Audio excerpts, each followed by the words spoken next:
Welcome back sa aking YouTube channel. Sa mga hindi pa po nakakakilala sa akin, ako po si Ate Laila ng Bicolano, Warena.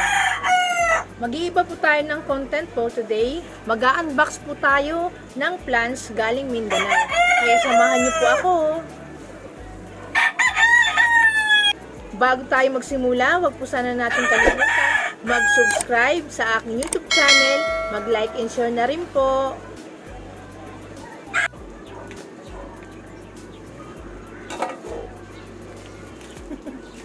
Ayaw magpabukas.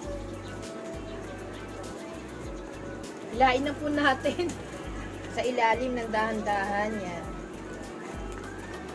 Wow. Sino kaya to?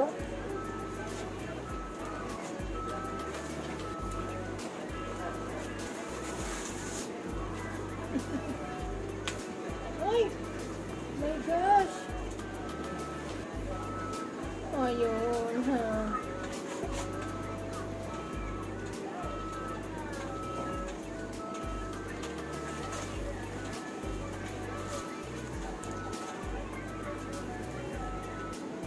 Ay, ang ganda-ganda pa naman ang dahon niya.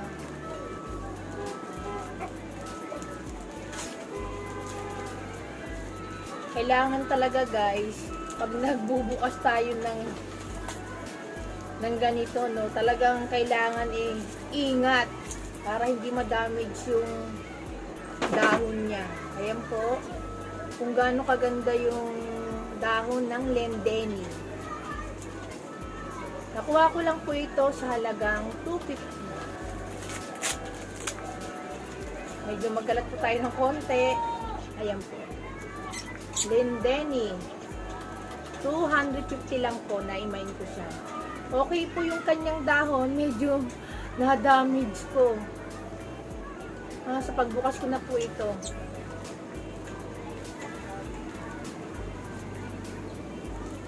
Ingat, ingat. Ay, naku. Sino po ito? Ayan, dahan-dahan po natin buksan. At totoo lang po, ang hirap mag-video pag mag-isa lang. Walang kasama. Okay.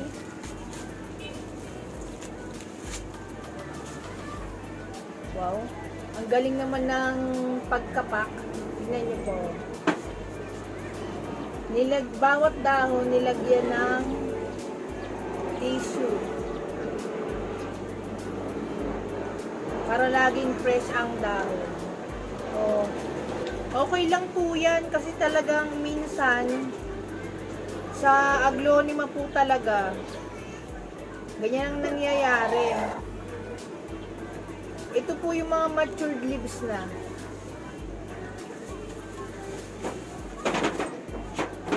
Minsan may mga ganyan po talagang pangyayari. Pero mahalaga, okay po yung plants.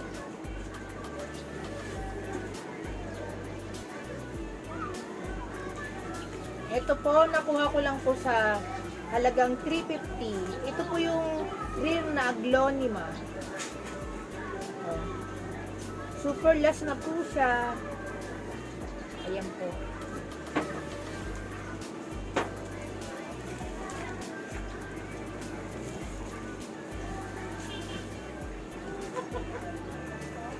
Dahan-dahan ulit.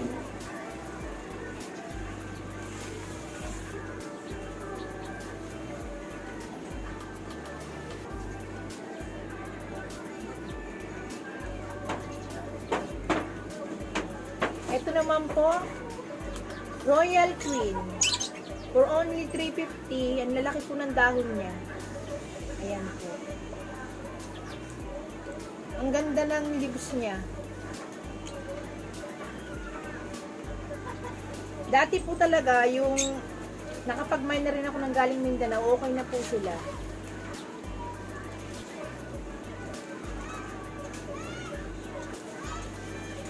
Bakit ang dami?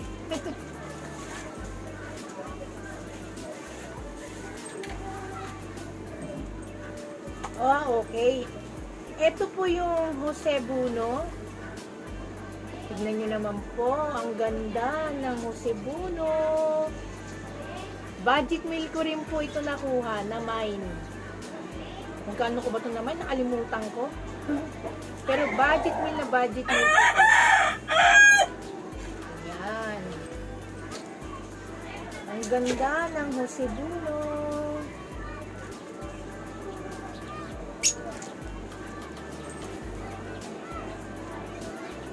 Oh. Ingat-ingat.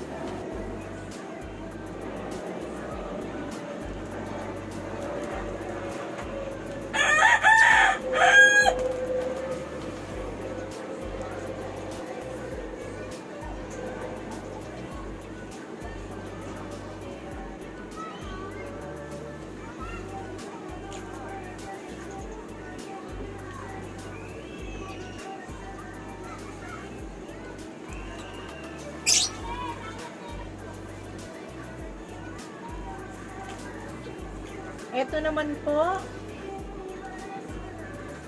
medyo natanggal yung kanyang dahon.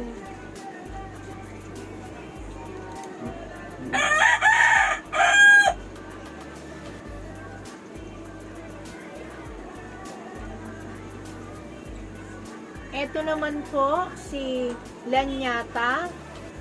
For only 100 ko lang po siya nakuha. Ayan po, matured leaves na po siya. Pwede na pong ikat. I-propagate. Ayan. Siyempre, hindi pa ngayon.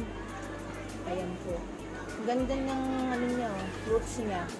For only 100 ko lang po nakuha yung lanyata. Ayan, yes.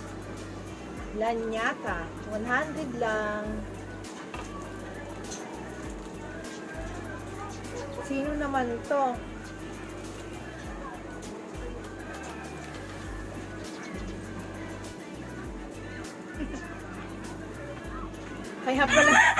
Kaya pala medyo madilim-dilim na kanina, hindi ko napansin, wala pa palang ilaw.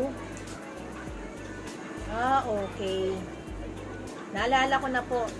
Ito ang previous ko kay Ma'am Angela. Yung seller na pagkuhaan ko. Sa rin po yung dating pinagkuhaan ko ng Epipremium Albo at Epipremium Aurea. Ito po yung previous ko sa kanya.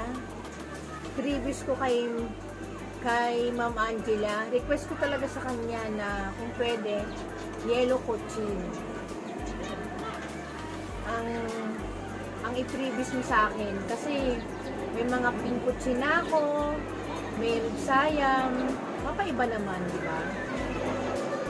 Yan po, ang ganda. Minsan po talaga sa mga ganitong plants, pag talagang isinishiping natin pag galing malayo, minsan hindi talaga natin maiwasan na magkaroon ng damage. Katulad nito. Kasi ito may pagka rare talaga to. Itong yellow red cochin. Tama ba? Nakakalimutan ko yung ID.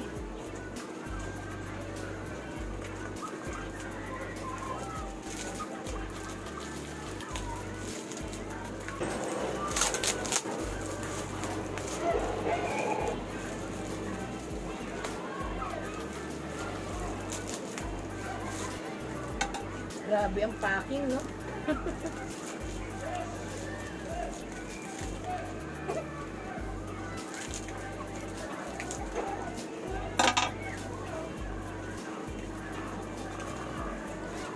Ang ganda ng rare aglonium ako.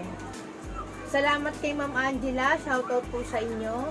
Sa mga gusto po na kumuha ng plants kay Ma'am Angela, ilalagay ko po sa description box yung kanyang address at kanyang cellphone number. Siyempre, FB page ko. Mag-mind na rin po kayo. At siyempre, salamat sa previous ko, yellow cochin. Diba? Yan po. Talagang pinuno ng coco coir. Ayan. Ayan po. Para yung ugat niya, fresh pa po. Ayan. Nakikita niyo naman po. Parang ayaw talaga magpabukas. Ingat-ingat po tayo.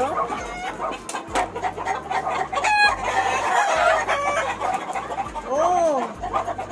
Mukhang kakaiba po yung pagpak nila ngayon. Ipapakita ko po sa inyo.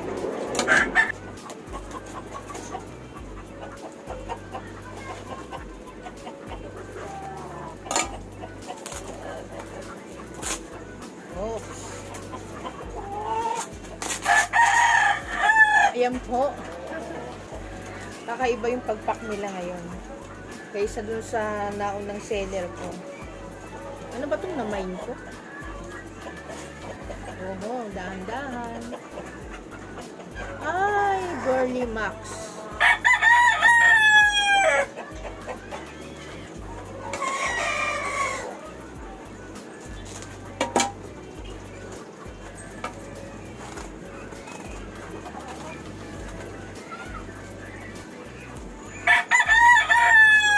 Wow!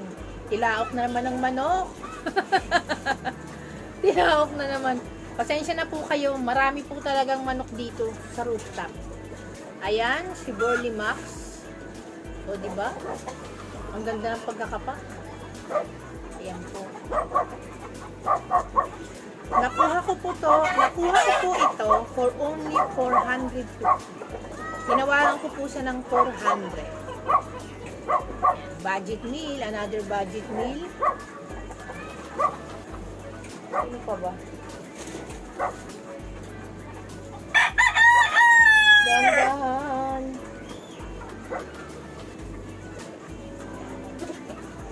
Ayan, pangalawa.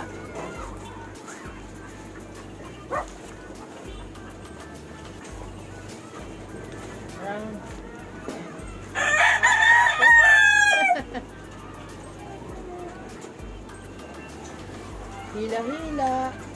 Aha. Alocasia.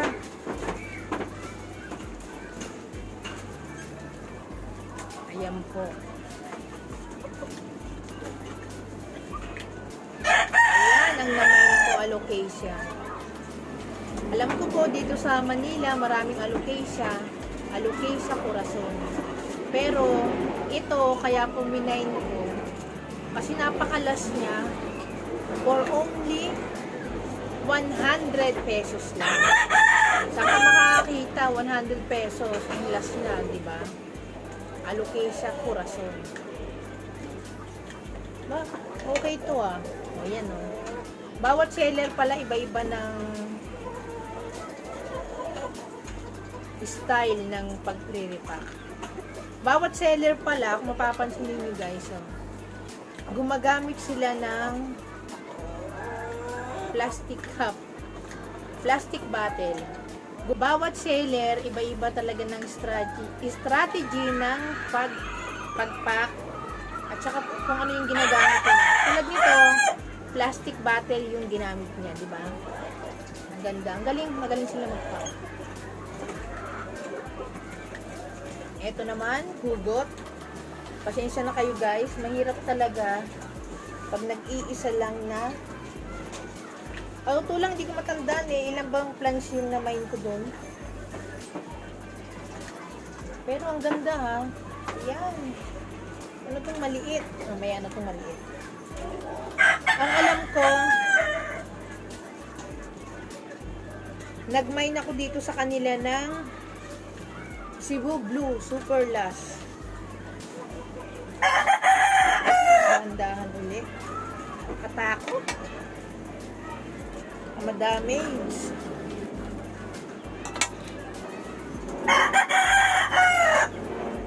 Oh. Dahan-dahan ng hugot.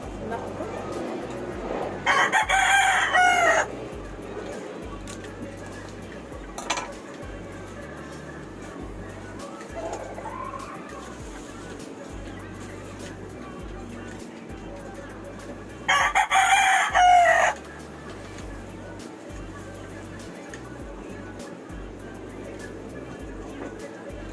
Tsareng! Ito po ay Cebu Blue. Super last po kasi, kaya minain ko na. Meron po akong Cebu Blue dito, pero maliit pa.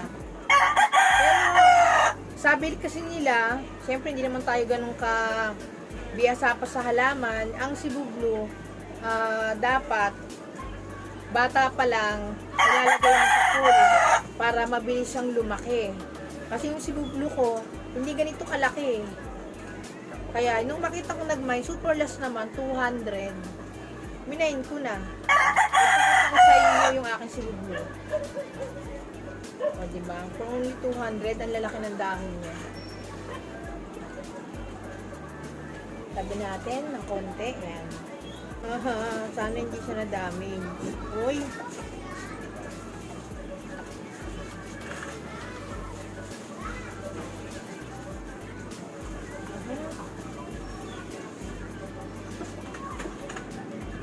Ayan guys, so 250 super lush yung 250 nila. Sana maging okay sila. Ayan, kung gaano kalas. Ang lalaki ng dahon niya. Kaya kung only 250, minain ko na talaga. Maganda naman yung leaves po niya. Ayan. Ayan, papakita ko po sa inyo.